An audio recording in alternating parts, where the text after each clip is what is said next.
Cœur de patrimoine, Cédric Decoeur.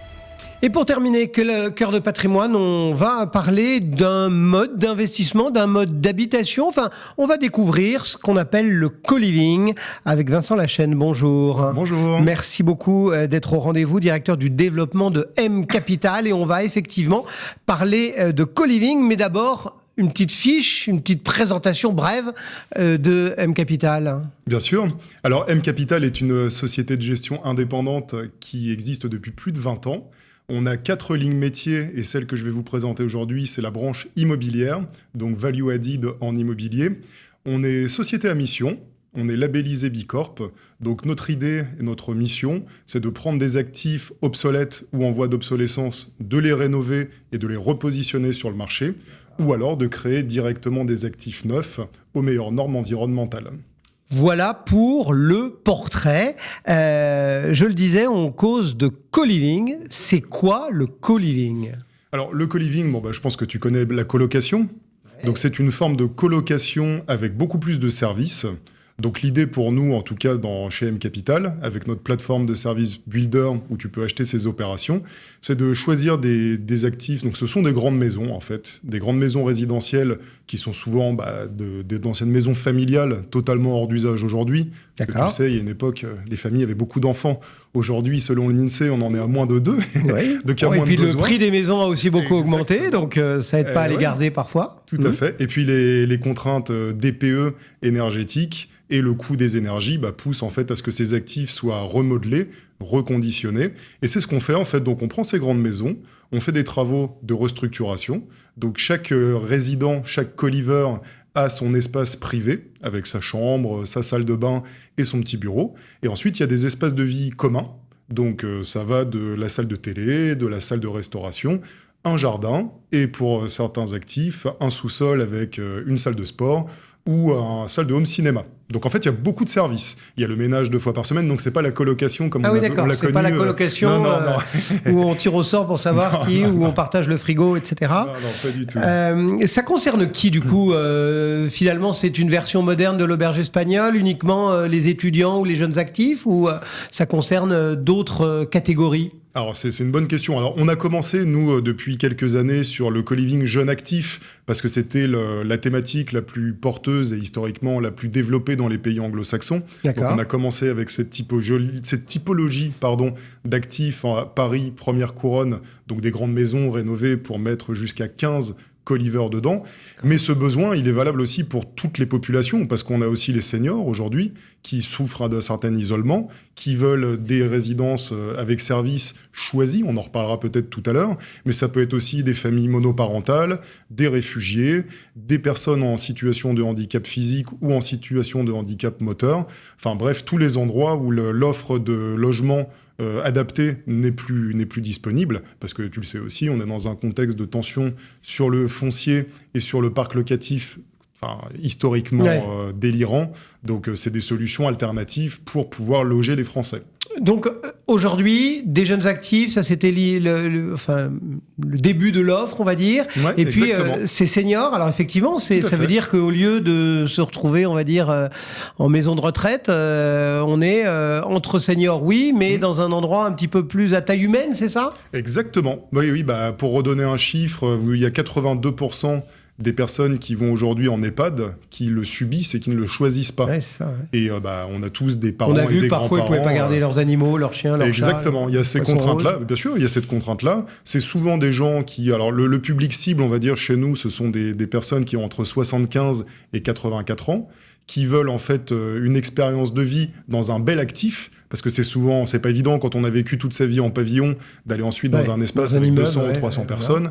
Donc là, par exemple, pour le co-living senior, on va cibler des municipalités de plus petite taille, par exemple Orléans, ou des villes de cette nature-là, mais très très bien connectées aux grandes métropoles, dans lesquelles tu as beaucoup de services, il y a du loisir, il y a des infrastructures médicales, des infrastructures de santé.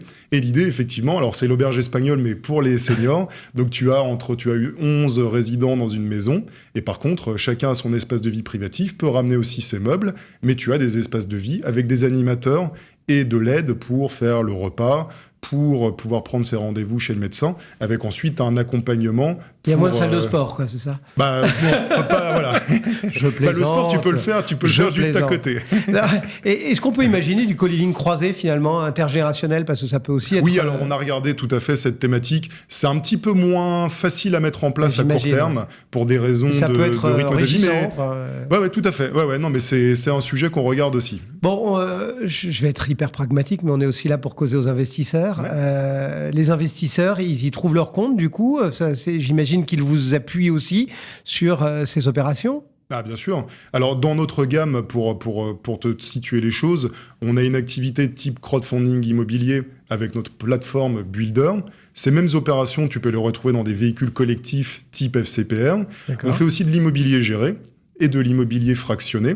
Et par exemple, le co-living senior, c'est exactement ça. Donc, où les investisseurs vont y trouver leur compte ? Pour des gens qui aiment l'immobilier géré type SCPI ou SC, en fait, tu as un ticket d'entrée à 5 000 €.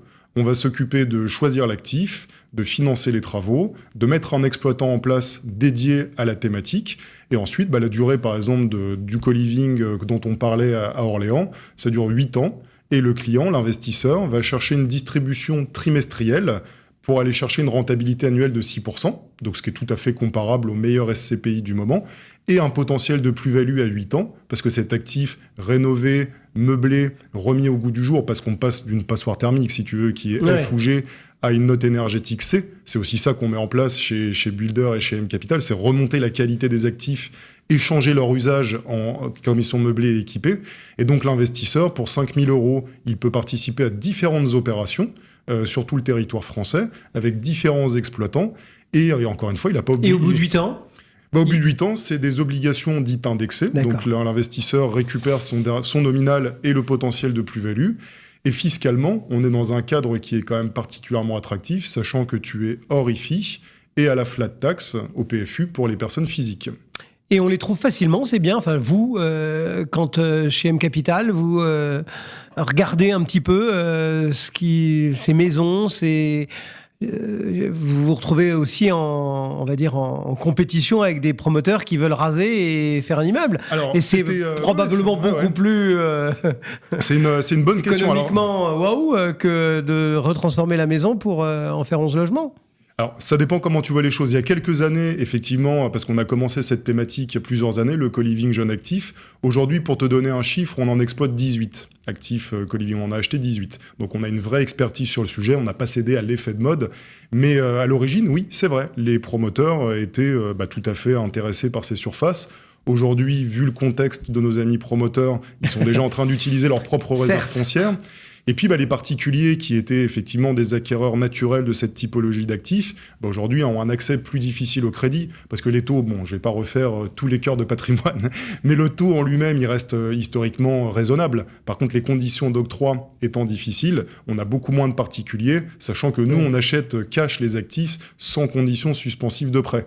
Et puis, d'un point de vue carbone aussi, ce qu'il faut bien comprendre, c'est que de prendre un actif comme ça, obsolète, de le remettre au goût du jour, ça permet aussi à la municipalité de ne pas trop effrayer ses administrés avec du bétonnage.